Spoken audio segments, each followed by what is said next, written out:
అందరికీ నమస్కారం. ఈరోజు సావిత్రి క్లాసిక్స్ బుక్ లాంచ్ ఈవెంట్లో పార్టిసిపేట్ చేయడం నా అదృష్టంగా భావిస్తున్నాను. అందుకు పద్మవిభూషణ్ చిరంజీవి గారికి థ్యాంక్స్ చెప్పాలి.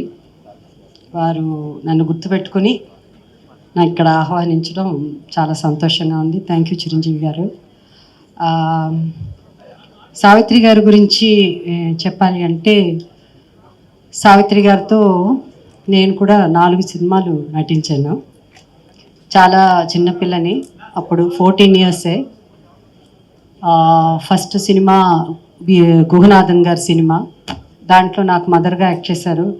కానీ ఆమెతో తక్కువ సీన్స్ ఉండేది. అప్పుడప్పుడే కొత్త ఫస్ట్ తమిళ్ పిక్చర్ అది. దూరం నుంచి చెప్పేవారు మహానటి సావిత్రి గారు అలా అని. ఆ రోజులో టెలివిజన్స్ ఇవన్నీ ఏమి లేదు కాబట్టి నేను ఏ సినిమాలు చూడలేదు. సో కొత్తగా ఫ్రెష్గా ఎవరి గురించి ఏమీ తెలిసేది కాదు. సో ఆమె గురించి అంతా అలా వస్తుంటే, ఆమె కారు దిగ్గానే సెట్లో లేచి నించునేవాళ్ళు. సో ఎవరు అని అప్పుడు మెల్లిమెల్లిగా ఆమె గురించి తెలుసుకోవడం. అలాగే జయలలిత గారి 100th మూవీ బాగ్దాద్ పేరళగి అని ఒక పిక్చరు. దాంట్లో మళ్ళీ సావిత్రి గారుకి నాకు మదర్గా యాక్ట్ చేశారు. బట్ మాకు అసలు ఎప్పుడు ఇంట్రాక్షన్ కానీ సీన్స్ ఏమి ఉండేది కదా. అలాగ ఒక తెలుగు సినిమాలు అలా చేశాను. ఒక్కసారి మాత్రం దగ్గర పక్కన కూర్చుని ఒక సీన్ ఉన్నింది. అప్పుడు నీ పేరేమమ్మా అన్నారు. జయసుధా అని చెప్పాను. తర్వాత చెప్పారు విజయ నిర్మల గారికి రిలేటివ్స్ అండి వాళ్ళు అలా అని చెప్పారు. అవునా అలా అన్నారు. ముద్దుగా ఉన్నావు అన్నారు. సో అంతే ఆమెతో ఇంట్రాక్షన్. దాని తర్వాత నాకు జమినీ గణేషన్ గారు సరసన యాక్ట్ చేసే అవకాశం వచ్చింది. నా నవలిన్న అనే పిక్చరు, కె బాలచంద్ర గారి సినిమా. సో ఆయనకి 7 హీరోయిన్స్ ఉన్నారు దాంట్లో. అందులో ఒక హీరోయిన్గా జమినీ గణేషన్ గారితో నాకు నటించే అవకాశం వచ్చింది. అండ్ చాము, అలాగే గోవిందరావు గారు, వారు నాకు చిన్నప్పుడు సినిమా పరంగా కాకపోయినా మా అంకుల్ స్టాలిన్ గారు, అలాగే మా రేణత్త. ఇక టైం లిమిట్ అని ఏదో పేపర్లో రాసినట్టున్నారు. అంటే ఒక్కొక్కళ్ళు ఎంతసేపు మాట్లాడాలనేది. అదే సార్, నేను కూడా దానికి పెద్ద ఉదాహరణ ఏంటంటే సంజయ్ కిషోర్ అనేవాడు 5 నిమిషాలు మాట్లాడాడు. మీ అందరికి గుర్తుండి ఉంటుంది. సరే, ఏమైనా అయ్యో సంజయ్ కిషోర్ గారి గురించి జయసుధ గారు చెప్పడం మర్చిపోయారంట. లేదు కదా, వాళ్ళమ్మ తర్వాత అయిపోయిన తర్వాత మీరు అందరం వెళ్ళిపోయేటప్పుడైనా మీరు వచ్చి మాట్లాడే సేపు రావలేదు. అతను ఉంటాడు, అతను చాలా చాలా తెలివిగా మాట్లాడాడు సంజయ్ కిషోర్ అనేవాడు. తర్వాత ఆయన గురించి ఎవరైనా మర్చిపోతారేమో అన్నీ చెప్పేసుకున్నాడు. పాపం మురళీమోహన్ గారు ఏదో అన్నారంట, అది నేనే చెప్తాను ఆయన మర్చిపోతాడేమో అంటే, కాదు నేను చెప్తాలే, నాకు వదిలేవయ్యా అదే అన్నాడు ఆయన. ఏమైనా ముందుగా పద్మవిభూషణుడు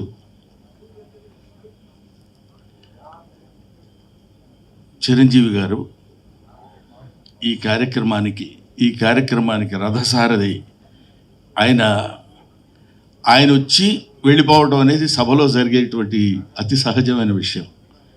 ఆయన వెన్నెముకగా ఉండి మాబోటి వాళ్ళకు ఫోన్లు చేసి ఈ కార్యక్రమానికి మీరు రావాలని చెప్పడం అనేది, సావిత్రి గారు చచ్చిపోయారని ఎవరండి అనేది, ఇంతకంటే సావిత్రి గారు బతుకున్నారని చెప్పడానికి వేరే ఉదాహరణ కావాలా? ఆ సావిత్రి గారు, ఎందుకంటే సావిత్రి గారి సినిమాల గురించి అందరూ చెప్పగలరు. సావిత్రి గారిని ఒక ఫిలసాఫికల్ లైన్లో తీసుకెళ్లాలనే అభిప్రాయం నాకు కలిగింది. సావిత్రి గారు ఎంతమంది కళాకారులు ఉన్నారు. సావిత్రి గారి కూతురు చాముండేశ్వరి గారు, చిరంజీవి గారి భార్య సురేఖ గారు, వీళ్ళిద్దరూ స్నేహితులవ్వటం ఏమిటి? ఈ పుస్తకాన్ని రచించినటువంటి సంజయ్ కిషోర్ ఈ పుస్తక ఆవిష్కరణ చేయాలనేటువంటి ఆలోచన కలిగినప్పుడు ఆవిడ ఎవరి దగ్గరికైనా వెళ్ళి అడిగితే ఎవరైనా చేయొచ్చు. చిరంజీవి గారి దగ్గరికే వెళ్ళాలని ఎందుకు అనుకున్నారో మనకి తెలియదు. వెళ్ళినప్పుడు నేను చాలా కొంచెం హెక్టిక్గా ఉందండి అనేటువంటి ఆలోచన లేకుండా వెంటనే ఎస్ అని ఎందుకు చెప్పాలి అనుకున్నారో, వీటన్నిటికీ వెనకాలుండి నడిపించినటువంటి ఒక అదృశ్య శక్తి, అదే సావిత్రమ్మ ఆత్మ. ఆవిడ నడిపించుకుంది, ఆవిడ చేయించుకుంది ఈ ఫంక్షన్. ఆవిడ దగ్గరుండి నాన్న చిరంజీవి నేను చనిపోయాను అంటున్నారు అందరూ. కాదు, నేను బతికే ఉండాలి, బతికే ఉన్నాను అన్న విషయం నువ్వు చెప్తే అందరూ నమ్ముతారు.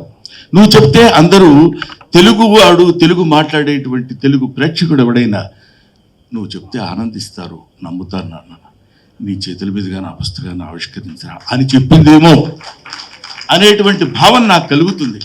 లేకపోతే ఇది అతి సాధారణంగా ఇందాక చాముండేశ్వరమ్మ చెప్పినట్టు, ఇందాక ఆవిడ ఏదో మీ చేతుల మీదుగా జరిగితే చాలు, మీ ఇంట్లోనే ఈ పుస్తక ఆవిష్కరణ ఇలా జరిగితే బాగుండంటే, చిరంజీవి గారు అంటే ఆయన గురించి ఇప్పుడు సభలో చెప్పాల్సింది సావిత్రి గారి గురించి అయినా, సావిత్రి గారి పెద్ద కొడుకులాగా ఆయన గురించి చెప్పాల్సిన విషయం నాకు ఏర్పడింది. ఇప్పుడు ఏదో ఒక మామూలుగా అయితే మా ఇంట్లో జరుగుతుందిలేంటి చేసేద్దాం అనేటువంటిది కాకుండా, సావిత్రి అంటే యునీక్.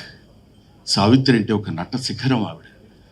ఆవిడ గురించి ఒక చిన్న ఫంక్షను ఎక్కడో ఇంత ఫంక్షన్ పెట్టి అయిపోయింది అని నలుగురు కెమెరాలతో చేసేటువంటిది కాదు. సావిత్రి ఫంక్షన్ అంటే సావిత్రి ఫంక్షన్ లాగే ఉండాలి అంతా. ఎందుకంటే ఆవిడ ఎడం చేత్తో ఎంతమందికి ఎన్ని దానాలు చేశారో, ఎంతమందిని ఆవిడ అంటే నటనాపరంగా తీసి పక్కన పెడదామండి, దాని తర్వాత మాట్లాడుకుందాం. అటువంటి మహనీయురాలైనటువంటి ఆ మహానటి సావిత్రి గురించి ఆయన పెద్ద మనసు చేసుకుని ఇంతమందిని ఆహ్వానించి, ఆయన పిలిస్తే రాకుండా ఎవరు ఉంటారండి? బ్రహ్మానందం కూడా 11 గంటల వరకు ఉంటాడు, అదొక చరిత్ర. కాబట్టి అటువంటి మహనీయుడు తలపెట్టినటువంటి ఈ కార్యక్రమం ఎవరు చేశారని ఇంకెవడయ్యేవాడు? ఆ సావిత్రమ్మే చేసుకుని ఉంటుందని నేను మనస్ఫూర్తిగా నమ్ముతున్నానమ్మా. అది అందువల్ల ఆ కార్యక్రమాన్ని ఆయన నో అనలేడు. ఇంత అద్భుతంగా ఇంతమంది కలిసి ఇక్కడ చేయగలుగుతున్నారంటే ఆ సావిత్రి యొక్క గొప్పతనం. ఇక్కడ బ్రహ్మానందం నువ్వు చాలా బాగా యాక్ట్ చేసావు, ఇన్ని సినిమాలు చేసావు, నువ్వు ఎంత నటుడివి అని అన్నప్పుడు ఎప్పుడన్నా ఒకసారి నిజమైన వల్ల లేకపోతే మళ్ళీ ఎందుకంటారు ఇలాగా చాలా గొప్పవాడేమో నేనని ఫీల్ అవుతున్నప్పుడు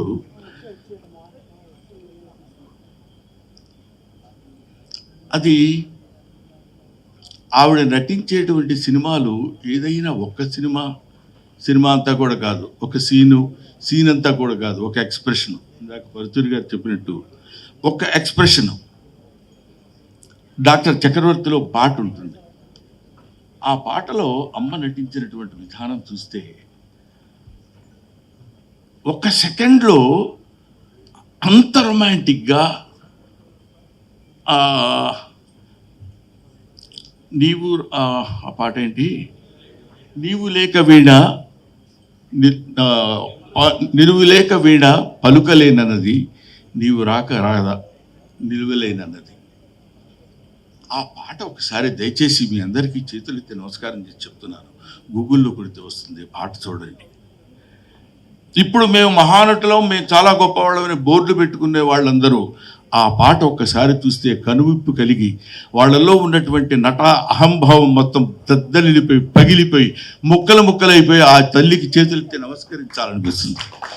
అది ఆవిడ ఎంతటి గొప్ప నటి అని చెప్పడానికి, అయ్యో ఆవిడ చూడలేకపోయామన్న బాధ కంటే ఇలా చూస్తున్నప్పుడు ఇలా చేయాలా, ఇలా చేస్తే ఇది కదా నటన, ఇది కదా యాక్టింగ్ అని చెప్పినప్పుడు నేను కొంచెం తెలుగు చదువుకున్నవాడు కాబట్టి తెలుగు మాస్టర్గా ఒక విషయం చెప్పాలి.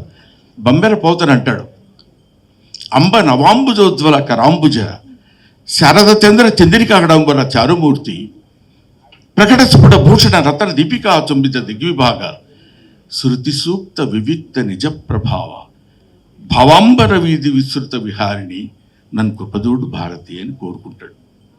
ఎవరు? బంబెర పోతన సరస్వతీదేవిని. ఎక్కడో శిఖరాగ్రం మీద కొన్ని వేల వేల వేల వేల మెట్ల మీద కూర్చున్నటువంటి ఆ మహోన్నతమైనటువంటి నటిని ఎక్కటానికి ముందుగా మొదట కనిపించేటువంటి ఆ ప్రథమమైనటువంటి సోపానానికి నమస్కరించుకుని వెళ్ళాలి. అది ఆవిడ సావిత్రి గారు ఎంత గొప్ప నటి అని చెప్పడానికి ప్రతి వాళ్ళు మనం ఎన్ని చెప్పినా ఒక్కొక్క చూపు. పాండవ వనవాసంలో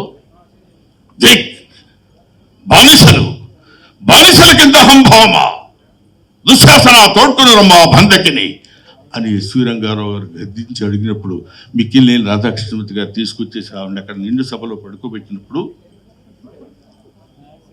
ఆ తర్వాత ఎంతమంది ద్రౌపదిలకు వేశారో తెలియదు కానండి, కృపాచార్యుడిని ఎలా చూడాలో అలా చూస్తుంది, ద్రోణాచార్యుడిని ఎలా చూడాలో అలా చూస్తుంది, దుర్యోధనుని ఎలా చూడాలో అలా చూస్తుంది, దుశ్శాసనుని ఎలా చూడాలో అలా చూస్తుంది, కృపాచార్యుడిని ఎలా చూడాలో ఒక్కొక్క చూపులో ఒక్కొక్క వైవిధ్యాన్ని కనపడేటట్టు చూసి ఈవిడేనా ద్రౌపది, నిజంగా ద్రౌపది ఈవిడేనేమో అనే భావన కలిగించేటువంటి శక్తి సత్తా ఉన్నటువంటి మహానటి. ఆవిడ గురించి మాట్లాడుకోవటానికి ఇంతకంటే ఇంకేం కావాలి? ఆవిడ గురించి మాట్లాడుకునేటువంటి అవకాశం మనకు కలగడం, ఆవిడ గురించి మాట్లాడి తరించేటువంటి భాగ్యాన్ని నాకు కలుగజేసిన చిరంజీవి గారికి నా హృదయపూర్వకమైన నమస్కారాలు తెలియజేస్తున్నాను. ఎస్వి రంగారావు గారు ఇందాక ఆయన చెప్పినట్టు ఎస్వి రంగారావు గారితో పోటీ పడి నటించడం అంటే మామూలు విషయం కాదు. ఎస్వి రంగారావు 6 అడుగుల ఆజానుబాహుడు. ఆయన ఎక్కడ మన ఇది జకర్తా కాదు, ఎస్వి రంగ కీచకుడుగా నర్తనశాలలో చేస్తున్నప్పుడు మధుర తీసుకొని రమ్మని పంపిస్తుంది చెల్లెలు. సైరంధ్రి తమ్ముడికి మధుర తీసుకెళ్ళి ఇచ్చిరా అంటుంది. అక్కడ ఒక సందిగ్ధంలో ఉన్నటువంటి చిన్న ఎక్స్ప్రెషన్, వెళ్ళాలా వాడింత దుర్మార్గుడో తెలుసు కదా అన్నప్పుడు ఇద్దరు అలాగా 2 కొదమ సింహాలు పోటీ పడ్డట్టు ఉంటాయి. ఒక ఆడసింహం, ఒక మగసింహం. ఏయ్ చేయి నువ్వు ఎంత చేస్తావు, నేను చూడు ఎంత చేస్తాను అని 2 పోటీ పడి నటించినట్టు అనిపిస్తుంది. మారణి కించి సర్వాలంకార భూషిత అని నిన్ను చూచిన నా మనసు తూగి నీ ముందు మోకరిల్లదా మారణి, 5 భర్తలకు భార్యన దానవు, 6వ కానీ నన్ను అంగీకరించలేవా, ఆనందపరచలేవా మారణిరా అంట. ఎస్వి రంగారావు మాట అన్నప్పుడు సావిత్రి చూస్తుందండి, అమ్మ చూస్తుందండి అంటున్నాను ప్రేక్షకుడిని, ఆవిడ చూస్తారండి అంతే బాగుండదు. ఆవిడ ఎలా చూస్తుందంటే, నీచత్వంలో కూడా ఇంత పరాకాష్ఠ ఉంటుందా, 5 భర్తలకు భార్య అయిన దానవు, 6వగా నన్ను అంగీకరించలేవా, ఆనందపరచలేవా మారణిరా, మన కోసం హంసతురిగా పల్పం ఎదురు చూస్తుందా అంటాడు. ఆయన తండ్రి కూతుళ్ళుగా కూడా వేశారు, వాళ్ళు తండ్రి కూతుళ్ళుగా కూడా నటించారు. కానీ ఇక్కడ ఒక పరమ నీచమైనటువంటి, పరమ దారుణమైనటువంటి, కామానికి బానిసైనటువంటి ఒక మూర్ఖుడిగా అతను నటిస్తుంటే, అక్కడ అసహించుకుని జుగుప్సాకారంగా ఉండేటువంటి ఒక వ్యతిరేకించే ప్రేయసిలా నటించడం అంటే ఇలాంటివి ఎన్నెన్ని చెప్పాలి సావిత్రమ్మ గురించి.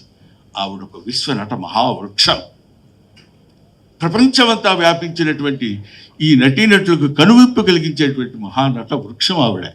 ఆ వృక్షం కింద ఎన్నో పూలు కాయలు పండ్లు రాలిపోతే మాలాంటి నటులు అక్కడ వేలుకుని చిన్న సజ్జలో ఆ పూలు వేలుకుని వెళ్ళిపోవాల్సినటువంటి స్థితి ఉన్నటువంటి వాళ్ళం. అటువంటి వాళ్ళని చాలామంది మనం ఏమనుకుంటామంటే ఈ లలిత కళలు అంటారు. లలిత కళలు అంటే మామూలుగా ఫైన్ ఆర్ట్స్ అని ఇంగ్లీష్లో అంటారు, తెలుగులో దాన్ని తెలుగు చేసేటప్పుడు లలిత కళలు అంటారు. లలిత కళలు అంటే లలితములైన కళలు అని, చాలా సునిశ్చితమైన కళలు అని కాదు. లలిత కళలు అంటే లలితా గాయత్రి యొక్క అంశ కలిగినటువంటి కళలు, లలితా గాయత్రి యొక్క అనుగ్రహం కలిగినటువంటి కళలు. అవి కొంతమందినే ఆ తల్లి చూస్ చేసుకుంటుంది, కొంతమందినే అలా పట్టుకుని పైకి తీసుకొస్తుంది. అలాంటి వాళ్ళలో లలితా గాయత్రి స్తన్యాన్ని కోరినటువంటి ప్రథమ అద్భుతమైనటువంటి తెలుగు బిడ్డ నిశంకర సావిత్రి. నిశంకర సావిత్రి అనడానికి ఆవిడ ఎంత మహానటి అంటే అంత మహానటి అని ఏ శంక లేకుండా చెప్పవచ్చు. నిశంకర సావిత్రి అంటే అంత గొప్పది. అటువంటి ఆవిడ గురించి ఎన్నని ఎన్నని ఎన్నని ఎన్నని చెప్పుకోవాలని చెప్పండి. అటువంటి మహానటి ఆవిడ ఆవిడ తలుచుకుంటేనే ఆహా ఇది చాలు కదా, ఇది గాక సాఫల్యం, ఇది గాక జన్మ సరితార్థం ఇంకొకటి కలదే. ఆవిడ గురించి మాట్లాడేటువంటి అవకాశం కలిగింది కదా, కలిగించినటువంటి మహనీయులు ఎంతోమంది ఉన్నారు కదా అని. అమ్మ చాముండేశ్వరి, అయ్యా గోవిందరావు గారు, మీరు ఏదో అంటారు సామెత, తల్లి గురించి ఈ వయసులో అమ్మని ఎలాగైనా బతికించుకోవాలి అనేటువంటిది. బతికించుకోవాలంటే అమ్మ చచ్చిపోతే బతికించుకోవాలమ్మా. ఎక్కడ చచ్చిపోయిందమ్మా నీ పిచ్చి కానీ.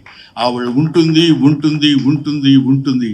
నటన భావాంబర వీధిలో విస్తృతంగా విహరిస్తూ ఉంటుంది, నటనాంబర వీధిలో నివసిస్తూ ఉంటుంది ఆ మహానటి సావిత్రి.